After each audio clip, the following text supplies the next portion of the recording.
जातिवाद प्रत्येक धर्म, समाज और देश में है। हर धर्म का व्यक्ति अपने ही धर्म के लोगों को ऊंचा या नीचा मानता है। क्यों? यही जानना जरूरी है। लोगों की टिप्पणियां, बहस या गुस्सा उनकी अधूरी जानकारी पर आधारित होता है। कुछ लोग जातिवाद की राजनीति करना चाहते हैं, इसलिए वह जातिवाद और छुआछूत को और बढ़ावा देकर समाज में दीवार खड़ी करते हैं, और ऐसा भारत में ही नहीं दूसरे देशों में भी होता रहा है। इतिहास में या कथाओं में वही लिखा जाता है जो विजय लिखवाता है। हम हारी हुई कौम है, अपने ही लोगों से हारी हुई कौम। हमें किसी बाहर के व्यक्ति ने नहीं, अपने ही लोगों ने बाहरी लोगों के साथ मिलकर हराया है। क्यों? गुलामी। दलितों को दलित नाम हिंदू धर्म ने नहीं दिया। इससे पहले हरिजन नाम भी हिंदू धर्म के किसी शास्त्र में नहीं लिखा। इसी तरह इससे पूर्व के जो भी नाम थे वह हिंदू धर्म ने नहीं दिए। आज जो नाम दिए गए हैं वह पिछले 70 वर्ष की राजनीति की उपज है, और इससे पहले जो नाम दिए गए थे वह पिछले 800 साल की गुलामी की उपज है। गुलामी के शासनकाल में हिंदुओं ने अपना मूल धर्म और संस्कृति खो दी है, खो दिए हैं देश के कई हिस्से। यह जो भ्रांतियां फैली है और यह जो समाज में कुरीतियों का जन्म हो चला है, इसमें गुलाम जिंदगी की त्रासदी और हिंदुओं के साथ किए गए षड्यंत्र को भुलाया नहीं जा सकता। जिन लोगों के अधीन भारतीय थे उन लोगों ने भारतीयों में फूट डालने के हर संभव प्रयास किए और इसमें वह सफल भी हुए। गुलामी के शासनकाल के बाद बहुत से ऐसे ब्राह्मण हैं जो आज दलित हैं, मुसलमान हैं, ईसाई हैं या अब वह बौद्ध हैं। बहुत से ऐसे दलित हैं जो आज ब्राह्मण समाज का हिस्सा है। यहाँ ऊंची जाति के लोगों को सवर्ण कहा जाने लगा है। यह सवर्ण नाम भी हिंदू धर्म ने नहीं दिया। दरअसल नाम देकर हिंदू समाज को विभाजित करने की यह राजनीति कौन कर रहा है? निश्चित ही इन 70 वर्षों में वामपंथ की विचारधारा ने देश के सामाजिक ताने बाने को तोड़कर रख दिया है। कैसे? हिंदू धर्म ग्रंथों के चुनिंदा उद्धरण देकर हिंदुओं में व्याप्त तथाकथित जातीय भेदभाव को प्राचीन एवं शास्त्र सम्मत सिद्ध करने का वामपंथी एवं प्रचारक मजहबों के कथित विद्वानों द्वारा निरंतर प्रयास होता रहा है। कभी एकलव्य के अंगूठे की बात हो अथवा किसी शंभू की दंतकथा हो, श्रवण कुमार की कथा हो या कर्ण की व्यथा हो, चुन चुन कर ऐसे संदर्भ निकाले जाते हैं जिनके माध्यम से हिंदू समाज की एकता एवं समरसता पर प्रहार किया सके, और बड़ी चालाकी से उन कथाओं एवं प्रसंगों को नकार दिया जाता है जो कि हिंदू विभाजन एजेंडे के विरुद्ध होते हैं। दरअसल कथा के उस भाग को छुपाकर वही हिस्सा बताया या प्रचालित किया जाता है जिससे कि दलित समाज में सवर्णों के प्रति नफरत का विस्तार रहो। फिर इसी को आधार बनाकर वीडियो बनाना, लेख लिखना, सेमिनार करके भड़काऊ भाषण देना और अंततः हिंसा भड़काकर सामाजिक खाई को और बढ़ाना। ऐसा कई तरीके हैं जिससे समाज में विभाजन किया जा सकता हो। इसका मूल मकसद है धर्मांतरण करना। राजनीति और धार्मिक षड्यंत्र। वर्तमान में दुनिया भर में राजनीतिक और धार्मिक समीकरण बदले हैं। इस बदले हुए माहौल में पाकिस्तान, चीन और अन्य वामपंथी समर्थक मुल्क भारत को तोड़ने की साजिश में लगे हैं। इसी साजिश के तहत ही कुछ राजनीतिक और धार्मिक संगठनों ने हिंदू विरोधी आंदोलन को नेतृत्व प्रदान कर रखा है। भारत में दीर्घकाल से ही सांप्रदायिक और जातिवाद एक राजनीतिक मुद्दा रहा है, लेकिन आजादी के बाद इसे और भी ज्यादा हवा दी गई। क्या हम जानते हैं कि इसका मकसद क्या है? क्या सचमुच हिंदुओं में जातिवाद एक समस्या है? आओ जानते हैं कि सच्चाई क्या है। हिंदू समाज के दलितों के नाम पर राजनीति करके समाज में फूट डालने का प्रचलन सदियों से रहा है। दलित ही नहीं बल्कि क्षत्रियों के विभिन्न समूहों को अब क्षत्रिय समाज से अलग करके क्षत्रियों की शक्ति को भी कम कर दिया गया है। मसलन पटेल, गुर्जर, जाट आदि बहुत से ऐसे समाज हैं जिन्हें हिंदुओं से अलग करके अब हिंदू शक्ति को कमजोर किए जाने की साजिश भी चल पड़ी है। दक्षिण भारत में जहां लिंगायत संप्रदाय को हिंदुओं से अलग करने के तर्क द्वारा कुचक्र रचा जा रहा है, वहीं उत्तर भारत में विश्नोई समाज को हिंदू समाज से अलग घोषित किए जाने की साजिश चल रही है।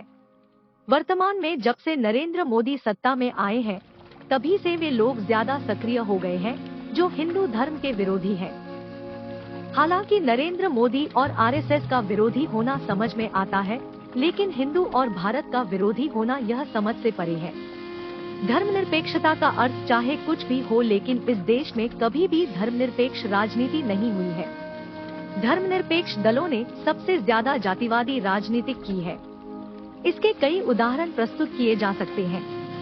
भारत के इस दौर में नया तबका पैदा हो गया है जिसको भारतीय धर्म और इतिहास की जरा भी जानकारी नहीं है, जिसमें 20 से 35 साल के युवा, अनपढ़ और गरीब ज्यादा है। इतिहास और धर्म की जानकारी से इन अनभिज्ञ लोगों को षड्यंत्रों के संबंध में बताना थोड़ा मुश्किल ही होगा, क्योंकि दलितों की आड़ में जाति और धर्म की राजनीति करने वाले नेता बड़ी बड़ी बातें करते हैं तो इन अनभिज्ञ लोगों को अच्छा लगता है। वे सभी इनके बहकावे में आ जाते हैं। भड़काकर ही धर्मांतरण या राजनीतिक मकसद को हल किया जा सकता है। वर्तमान में नवबौद्धों द्वारा बुद्ध के शांति संदेश के बजाय नफरत को ज्यादा प्रचारित किया जा रहा है। इसमें उनका मकसद है हिंदू दलितों को बौद्ध बनाना। नवबौद्धों को भड़काने में वामपंथी और कट्टर मुस्लिम संगठनों का हाथ भी निश्चित तौर पर देखा जा सकता है। साम्यवाद, समानता और धर्मनिरपेक्षता की बातों को प्रचारित करके उसकी आड़ में जो किया जा रहा है वह किसी से छुपा नहीं है। देवी देवता और ऋषि मुनि कौन थे? क्या हम शिव को ब्राह्मण कहें? विष्णु कौन से समाज से थे और ब्रह्मा की कौन सी जाति थी? क्या हम भैरव, 10 महाविद्या और कालिका माता को दलित समाज का मानकर पूजना छोड़ दें?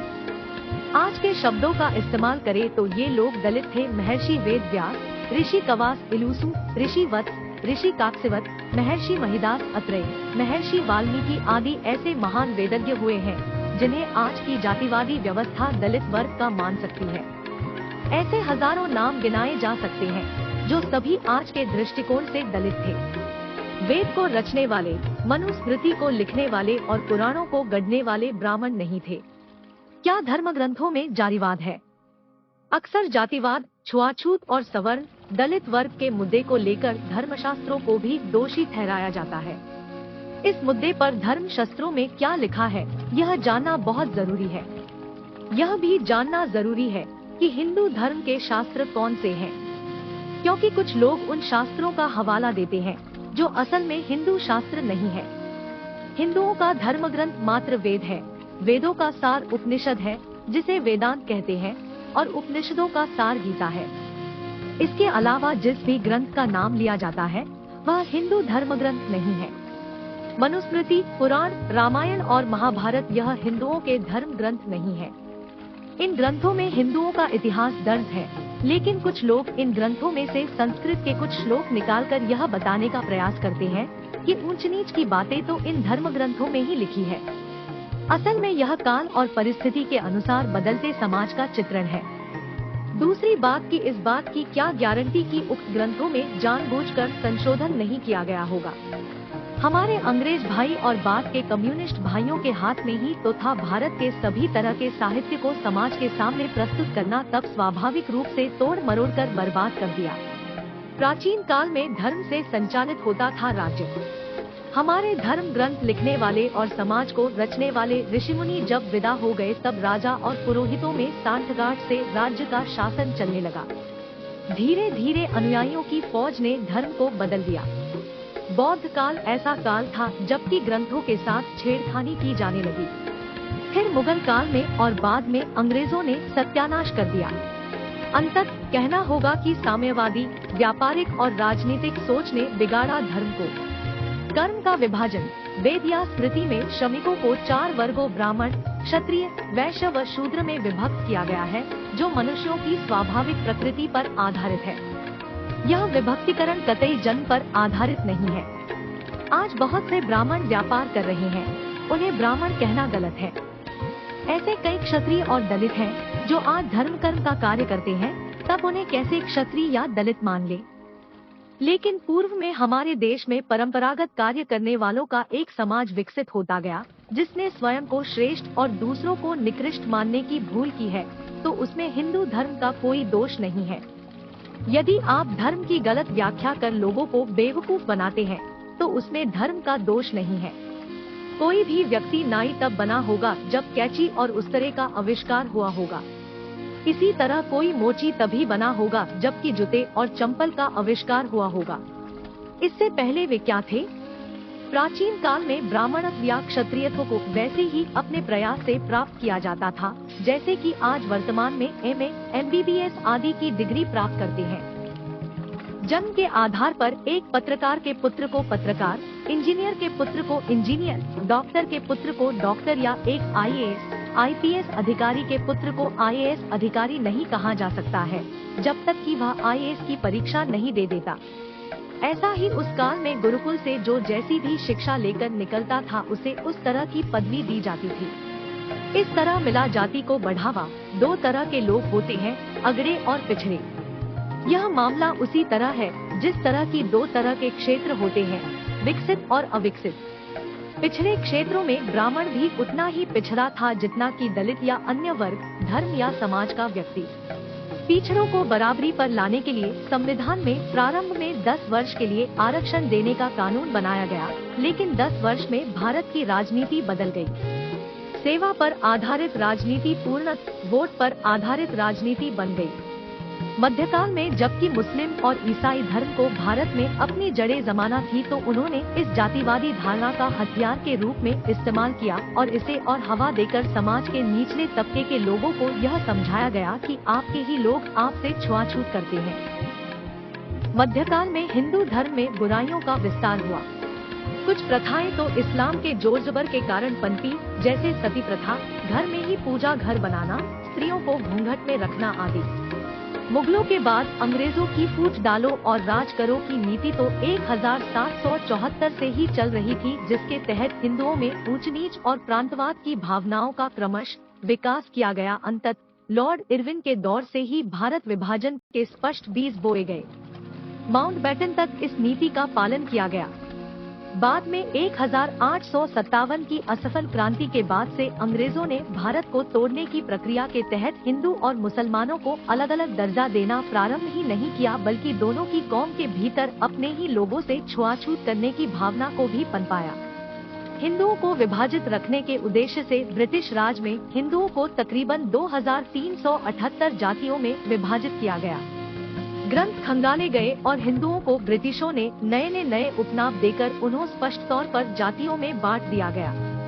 इतना ही नहीं, 1891 की जनगणना में केवल चमार की ही लगभग 1156 उपजातियों को रिकॉर्ड किया गया। इसी से अंदाजा लगाया जा सकता है कि आज तक कितनी जातियां उपजातियां बनाई जा चुकी होगी। इसके अलावा फदियां देकर ऐसे कई लोगों को अपने पक्ष में किया जिन्होंने बाद में अंग्रेजों के लिए काम किया, उनके लिए भारतीयों के खिलाफ ही युद्ध लड़ा या षड्यंत्र रचा। आजादी के बाद आरक्षण और पद देकर यही काम हमारे राजनीतिज्ञ करते रहे।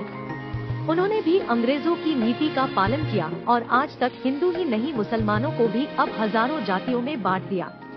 बांटो और राज करो की नीति के तहत आरक्षण, फिर जातिगत जनगणना, हर तरह के फॉर्म में जाति का उल्लेख करना और फिर चुनावों में इसे मुद्दा बनाकर सत्ता में आना आज भी जारी है।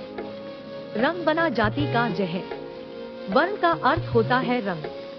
रंग अर्थात गोरा, काला, गेहुआ और लाल। रंगों का सफर कर्म से होकर आज की तथाकथित जाति पर आकर पूर्ण विकृत हो चला है। आर्य काल में ऐसी मान्यता थी कि जो श्वेत रंग का है वह ब्राह्मण, जो लाल रंग का है वह क्षत्रिय, जो काले रंग का है वह क्षूद्र और जो मिश्रित रंग का होता था उसे वैश्य माना जाता था। यह विभाजन लोगों की पहचान और मनोविज्ञान के आधार पर किए जाते थे। इसी आधार पर कैलाश पर्वत की चारों दिशाओं में लोगों का अलग अलग समूह फैला हुआ था। काले रंग का व्यक्ति भी आर्य होता था और श्वेत रंग का भी। विदेशों में तो सिर्फ गोरे और काले का भेद है, किंतु भारत देश में 4 तरह के वर्ण रंग माने जाते थे, जैसे चांदी, सोना, तांबा और लोहा। पहले हम यक्ष और रक्ष थे, फिर हम देव, सूर और दैत्य, असुर में बदल गए, फिर ब्राह्मण और श्रमण में, फिर वैष्णव और शैव में बदल गए। इस दौरान लोगों ने अपने अपने वंश चलाए, फिर ये वंश समाज में बदल गए। धर्म ने नहीं, अपने हितों की रक्षा के लिए राजाओं ने बदला समाज, जैसा कि आज के राजनीतिज्ञ कर रहे हैं। प्राचीन काल में जातियों के प्रकार अलग होते थे। जातियां होती थी द्रविड़, मंगोल, शक, हूण, कुषाण आदि। आर्य जाति नहीं थी, बल्कि उन लोगों का समूह था जो सामुदायिक और कबीलाई संस्कृति से निकलकर सभ्य होने के प्रत्येक उपक्रम में शामिल थे और जो सिर्फ वेद पर ही कायम थे। रक्त की शुद्धता। प्राचीन काल में श्वेत लोगों का समूह श्वेत लोगों में ही रोटी और बेटी का संबंध रखता था। पहले रंग, नाकंक्ष और भाषा को लेकर शुद्धता बरती जाती थी। किसी समुदाय, कबीले, समाज या अन्य भाषा का व्यक्ति दूसरे कबीले की स्त्री से विवाह कर लेता था तो उसे उस समुदाय, कबीले, समाज या भाषाई लोगों के समूह से बहिष्कृत कर दिया जाता था। उसी तरह जो कोई श्वेत रंग का व्यक्ति काले रंग की लड़की से विवाह कर लेता था तो उस उक्त समूह के लोग उसे बहिष्कृत कर देते थे। कालांतर में बहिष्कृत लोगों का भी अलग समूह और समाज बनने लगा। लेकिन इस तरह के भेदभाव का संबंध धर्म से कतई नहीं माना जा सकता। यह सामाजिक चलन, मान्यता और परंपराओं का हिस्सा है। जैसा कि आज लोग अनोखे विवाह करने लगे हैं, जैसे गे या लेस्बियन, क्या इस तरह के विवाह को धर्म का हिस्सा माने? लोग बनाते हैं, समाज और जाति और बदलते भी वही है। रंग बना कर्म, कालांतर में वर्ण अर्थात रंग का अर्थ बदलकर कर्म होने लगा। स्मृति काल में कार्य के आधार पर लोगों को ब्राह्मण, क्षत्रिय, वैश्य या क्षूद्र कहा जाने लगा। वेदों का ज्ञान प्राप्त कर ज्ञान देने वाले को ब्राह्मण, क्षेत्र का प्रबंधन और रक्षा करने वाले को क्षत्रिय, राज्य की अर्थव्यवस्था व व्यापार को संचालित करने वाले को वैश्य और राज्य के अन्य कार्यों में दक्ष व्यक्ति को क्षुद्र अर्थात सेवक कहा जाने लगा। कोई भी व्यक्ति अपनी योग्यता अनुसार कुछ भी हो सकता था। जैसा कि आज बनता है, कोई सोल्जर्स, कोई अर्थशास्त्री, कोई व्यापारी और कोई शिक्षक। योग्यता के आधार पर इस तरह धीरे धीरे एक ही तरह के कार्य करने वालों का समूह बनने लगा और यही समूह बाद में अपने हितों की रक्षा के लिए समाज में बदलता गया। उक्त समाज को उनके कार्य के आधार पर पुकारा जाने लगा। जैसे कि कपड़े सिलने वाले को दर्जी, कपड़े धोने वाले को धोबी, बाल काटने वाले को नाई, शास्त्र पढ़ने वाले को शास्त्री आदि। कर्म का बना जाति। ऐसे कई समाज निर्मित होते गए जिन्होंने स्वयं को दूसरे समाज से अलग करने और दिखने के लिए नई परंपराएं निर्मित कर ली। जैसे कि सभी ने अपने अपने कुल देवता अलग कर लिए, अपने अपने रीति रिवाजों को नए सिरे से परिभाषित करने लगे, जिन पर स्थानीय संस्कृति का प्रभाव ही ज्यादा देखने को मिलता है। उक्त सभी की परंपरा और विश्वास का सनातन हिंदू धर्म से कोई संबंध नहीं। स्मृति के काल में कार्य का विभाजन करने हेतु वर्ण व्यवस्था को व्यवस्थित किया गया था। जो जैसा कार्य करना जानता हो वह वैसा ही कार्य करे, जैसा कि उसके गुण और स्वभाव में है, तब उसे उक्त वर्ण में शामिल समझा जाए। आज इस व्यवस्था को जाति व्यवस्था या सामाजिक व्यवस्था समझा जाता है। गुण, कर्म और स्वभाव के अनुसार ही कर्म का निर्णय होना होता है, जिसे जाति मान लिया गया है। वर्ण का अर्थ समाज या जाति से नहीं, वर्ण का अर्थ स्वभाव और रंग से माना जाता रहा है।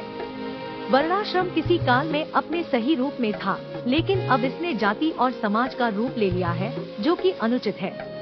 प्राचीन काल में किसी भी जाति, समूह या समाज का व्यक्ति ब्राह्मण, क्षत्रिय, वैश्य या दास बन सकता था। जैसे 4 मंजिल के भवन में रहने वाले लोग ऊपर नीचे आया जाया करते थे। जो ऊपर रहता था वह नीचे आना चाहे तो आ जाता था, और जो नीचे रहता था वह अपनी योग्यतानुसार ऊपर जाना चाहे तो जा सकता था। लेकिन जब से ऊपर और नीचे आने जाने की सीढ़ियां टूट गई है, तब से ऊपर का व्यक्ति ऊपर और नीचे का नीचे ही रहकर विकृत मानसिकता का हो गया है। मनुस्मृति और मनुवाद। कभी किसी ने यह जांच नहीं की कि जिस मनुस्मृति में वर्ण व्यवस्था का उल्लेख है वह कहां से छपी है। क्या वह असली है या कि क्या उसमें हेरफेर किया गया है? क्या वह गीता प्रेस गोरखपुर से छपी है या पश्चिम बंगाल, केरल या इलाहाबाद के किसी प्रकाशन समूह ने छापी है? दूसरी बात, मनुस्मृति हिंदुओं का धर्म ग्रंथ नहीं है। धर्म ग्रंथ तो मात्र वेद ही है। मनुस्मृति क्या है? मनुस्मृति विश्व में समाज शास्त्र के सिद्धांतों का प्रथम ग्रंथ है। जीवन से जुड़े सभी विषयों के बारे में मनुस्मृति के अंदर उल्लेख मिलता है। समाज शास्त्र के जो सिद्धांत मनुस्मृति में दर्शाए गए हैं, वह सभी संसार की सभी सभ्य जातियों में समय के साथ साथ थोड़े परिवर्तनों के साथ मान्य है।